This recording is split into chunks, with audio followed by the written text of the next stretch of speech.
منگنی کے زمانے میں فون نہ دیں لڑکے لڑکیوں کو، اگر ہیں لڑکی کے پاس تو لے لیں، جوان بچیوں کو فون کی کیا ضرورت ہے؟ سوائے فساد کے کچھ نہیں ہے۔ اپنی بچیوں کو فون نہ دیں، ان کو سمجھا بجھا کر لے لیں، نہ مانے تو زبردستی لے لیں، پہلے سمجھاویں بجھاویں، نہیں مانتے ہیں زبردستی ان سے لے لیں۔ بھائیوں سے میری گزارش ہے، ماؤں سے گزارش ہے، دادیوں نانیوں سے گزارش ہے کہ وہ اپنی بہنوں سے، اپنی بیٹیوں پوتیوں سے ان کے ہاتھ سے فون لے لیں، یہ سوائے ان کو فساد کے راستے پر لے جانے کے اور کچھ نہیں ہے۔ ان کو فون نہ دیویں، منگنی کر کے اپنے داماد کو فون نہ دیویں، اپنے گھر کے کسی کا نمبر سختی سے کہیں منگنی کرنے والوں سے کہ بھئی دیکھو منگنی ہوئی ہے، شادی نہیں ہے، آپ کی بیٹی ہمارے گھر نہیں آئے گی اور ہمارا بیٹا آپ کے گھر نہیں آئے گا، آپ کے یہاں شادی ہوگی تو مسجد میں شریک ہو جائے گا، آپ کے گھر نہیں آئے گا، عید کا دن ہوگا، منگنی کا دن ہوگا، آپ کے یہاں جنازہ ہوگا تو جنازے میں شریک ہو جائے گا وہ، اور آپ کے گھر جنازہ ہوگا تو ہماری بیٹی نہیں آئے گی، ہم آئیں گے تعزیت میں۔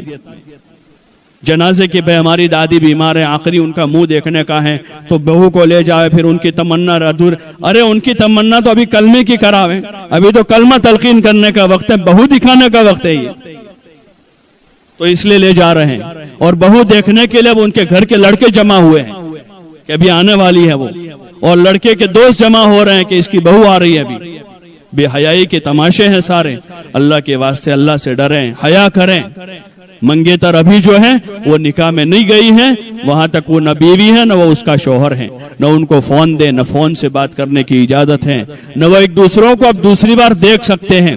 ایک مرتبہ منگنی کرنے کے واسطے دیکھا، دیکھ لیا، ایک نظر دیکھنے کی جو اجازت ہے، اس کے بعد اب ایک دوسروں کو نہیں دیکھ سکتے، وہ بات نہیں کر سکتے، خوشی غمی میں ایک دوسروں کے شریک نہیں ہو سکتے۔ اس لیے اس کی کوشش کریں، ابتدا اچھی ڈالیں، بنیادیں اچھی ڈالیں۔ شادی کے بعد کے جو شادی میں جو رسم و رواج ہے اس سے پرہیز کریں۔ شادی کے بعد، شادی کے دنوں میں ناچنا، کودنا، گانا، سنگیت بجانا، حضور علیہ السلام فرما رہے ہیں کہ مجھے دنیا میں اللہ نے بھیجا ہے کہ میں سنگیت کو مٹا دوں دنیا سے، سنگیت اور موسیقی کو مٹانے کے لیے آیا ہوں۔ اور ویڈیو بنانا، تصویر لینا ہمارے فقہا کے نزدیک جائز نہیں ہے، حرام کام ہے یہ۔ اور فضائل میں بھی روایت ہے کہ اللہ پاک قیامت کے دن سب سے پہلے تصویر والوں کو چن چن کر جہنم میں ڈالے گا، ان سے کہا جائے گا جو تصویریں تم نے بنائی اس میں جان ڈالو، اتنا بڑا جرم ہے۔ ہاں، فوٹو نہ لیں موبائل میں، نہ بچوں کے نہ بچیوں کے، یہ جائز کام نہیں ہے۔ کوئی کام عام ہو جانے سے جائز نہیں ہو جاتا ہے، ویڈیو بنانا جائز نہیں ہے۔ اور یہ بے حیائی کی حد ہو گئی، بے حیائی کی حد ہو گئی کہ لڑکی رخصت ہو رہی رات میں 12 بجے اس کا ویڈیو بن رہا ہے، ذرا تو شرم کریں۔ آج سے 10 سال پہلے تک ہمارے یہاں کا عرف یہ تھا کہ رات میں 12 ساڑھے 12 بجے جب سب لوگ سو جاتے تھے، پورا محلہ سو جاتا تھا، جس بچی کو رخصت ہونا ہے اس کے گھر کے سب لوگ سو جاتے تھے، تو چپکے سے 2 عورتیں آ کر سامنے شوہر کے وہاں سے اس عورت کو رات کے اندھیرے میں رکشے میں بٹھا کر یا گاڑی میں بٹھا کر چپ چاپ لے جاتے تھے۔ اس گھر کے اس شوہر کے بھائیوں کو بھی پتہ نہیں ہوتا تھا کہ آج ہمارے بھائی کی رخصتی ہے، اس لڑکی کے بھائیوں کو پتہ نہیں ہوتا تھا کہ آج ہمارے بہن کی رخصتی ہے۔ اس طرح رخصت کرتے تھے، اتنی حیا کے ساتھ، لڑکیوں میں اتنی حیا تھی۔ اور رات گزار کر وہ لڑکی جو ہے رات کے اندھیرے میں واپس اپنے گھر آ جاتی تھی، اتنی حیا کے ساتھ۔ وہ شرم محسوس کرتی تھی اس میں کہ لوگوں کو پتہ چلے گا کہ آج اس کی رخصتی ہوئی ہے۔ اور اب یہ نظارہ دیکھنے مل رہے ہیں کہ رات میں 12 بجے پورا ہجوم جا رہا ہے۔ اللہ کے واسطے شرم کریں، اپنی پرانی چیزوں کو یاد کریں، جو اچھائیاں اور خیر ہمارے پچھڑوں میں تھی اس کو باقی رکھیں، اس کو باقی رکھیں، حیا کے معیار میں باقی رہیں۔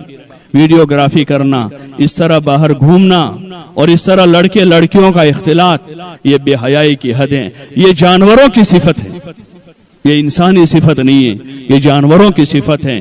ان چیزوں سے پرہیز کریں۔ شادی کے بعد گھومنے پھرنے سے پرہیز کریں، ہوٹلوں میں جانا، اپنے گھر میں اچھا پکا کے کھاویں، خود کھاویں، بچوں کو کھلاویں، تھوڑا زیادہ پکا کر پڑوسیوں کو کھلاویں، اور ہزاروں روپے ہوٹلوں میں برباد کرنے سے اپنے آپ کو بچاویں، گھر کے ماحول میں رہیں۔ اگر شومیاں بیوی جانا چاہتے ہیں تو رشتہ داروں میں جاویں، پھوپھی کا تعارف کراویں، خالہ کا تعارف کراویں، بہن کا تعارف کراویں، اپنے قریبی رشتہ داروں کا تعارف اس وجہ سے کراویں کہ ان سے صلہ رحمی ہے. ہماری بیوی ان کو پہچانے, یہ گھر آوے تو ان کا اکرام کرے, استقبال کریں, صلہ رحمی زندہ ہو, تعلقات بڑھیں. باقی ہوٹلوں میں گھومنا پھرنا, ادھر ادھر کے چکر کرنا, ان چیزوں سے اپنے آپ کو بچاویں. ہاں, نکاح کے موقع پر ہونے والی رسومات سے, نکاح پڑھ کے آ کر جب لڑکا آتا ہے اس کی ماں بہنیں راستے روک رہی ہے, یہ ساری چیزیں جاہلیت ہے. حضور علیہ السلام نے آ کر جاہلیت کو دنیا سے ختم کیا اور دنیا کو ایک نورانی طریقہ دیا, ایک نورانی طریقہ دیا جس میں نکاح ہو, خوشی ہو, غمی ہو, عید ہو, ان سارے موقع پر اللہ کی رحمتیں اتروانے کا راستہ دیا. اگر ہم اس کو حضور والے طریقے پر باقی رکھیں گے, اللہ کے حکم پر رکھیں گے, تو اللہ کی طرف سے رحمتیں اترے گی, اللہ کی طرف سے برکتیں آئے گی, اور حضور کے طریقے کے اتباع کی وجہ سے آپس میں محبتیں ہوگی, مودتیں ہوگی. صبر کا سبق لے کر بہو آئی ہے, محبت سے رہے گی, لڑائیاں نہیں کرے گی, وہ جھگڑے نہیں کرے گی. ماؤں سے گزارش ہے کہ بیٹیوں کو یہ سکھاویں کہ لڑنا نہیں ہے, جھگڑنا نہیں ہے, صبر کرنا ہے. کوئی تکلیف پڑ جاوے تو صبر کے ساتھ اللہ سے کہیں, شکایت نہ کرے اس کی. اپنے خاندان والوں کی بہو, اپنے ساس کی, اپنے خسر کی عزت کریں, اپنے شوہر کی عزت کریں, اس کو اپنے سر کا تاج سمجھیں, اس کی خدمت کریں, اس کے سامنے باندھی بن کے رہیں. یہ وصیت نصیحت ہے اس کے ساتھ ہو تاکہ ان کی زندگیاں سازگار ہو. انشاءاللہ اگر ان رسوم و رواج کو ختم کر کے سنت والی زندگیوں کو گھروں میں, خاندانوں میں, اپنے نکاحوں میں, خوشی غمی میں لانے کی کوشش کریں گے تو اللہ کی ذات سے امید ہے انشاءاللہ ہمارے گھر جنت بن جائیں گے, تو گھروں میں عافیت آ جائے گی اور ہم لوگوں کے لیے مثال بنیں گے. ابھی تک بھی اللہ کا فضل ہے کہ پرانی کچھ ہماری قوم کی قربانیاں اور کچھ ان صفتوں کی وجہ سے آج بھی دنیا بھر میں جاتے لوگ یاد کرتے ہیں, ان صفتوں سے یاد کرتے ہیں کہ ہم آپ کے یہاں آئے تھے تو ہم نے یہ دیکھا, آپ کے یہاں یہ خوبی دیکھی, آپ کے یہاں یہ خوبی دیکھی, آپ کے یہاں کے لوگوں نے ایسی خدمت کی, آپ کے یہاں ایسے اجتماعات ہوئے, آپ کے ہاں ایسے تعلیم کا, ایسے مکاتب کا ماحول ہے. یہ اللہ کا فضل ہے, اس کو باقی رکھیں, لوگوں کے اس حسن زن کو باقی رکھیں. وہی اچھی چیز ہمارے یہاں سے پھیلے, بلکہ ہم اس کے لیے عملی نمونہ بنیں. ہمارے گھر, ہمارے محلے, ہماری بستیاں, ہماری اولادیں, ہماری لڑکیاں, ہمارے جوان لڑکے لڑکیاں اس میں دنیا کے لیے نمونہ بنیں. اس کی مزید کوشش کریں کہ جو پچھلا ریکارڈ اچھا ریکارڈ ہے, کہ لوگوں کی نظر میں ہماری عزت اور قدر ہے, ہمارے یہاں کی دینداری کی وجہ سے, علم کی وجہ سے, اور ہمارے عورتوں کی خدمت کے جذبے کی وجہ سے اس میں مزید اضافہ ہو, اور اللہ کی نظر میں بھی ہماری یہ خدمتیں اور ہماری یہ محنتیں, کوششیں قابل قبول ہو کر اللہ ہم سے راضی ہو کر قیامت کے میدان میں وہ کہہ دے کہ یہ ہمارے بندے بھلے بندے ہیں, محنت کر کے آئے ہیں, کام کر کے آئے ہیں, دنیا میں خیر کا ذریعہ بن کر آئے ہیں, اور اللہ ہمارا اکرام کر دے, استقبال کر دے. اس کی ہم کوشش کریں. اس کے لیے گزارش ہے کہ علماء اپنی سطح سے مسجد کی سطح پر انفرادی اجتماعی محنت کر رہے ہیں, لیکن یہ صرف مردوں کا کام نہیں ہے. جب تک عورتیں اس محنت میں شریک نہیں ہوگی وہاں تک یہ چیز قابو میں نہیں آئے گی. اس لیے آپ ماں بہنوں سے ہماری گزارش ہے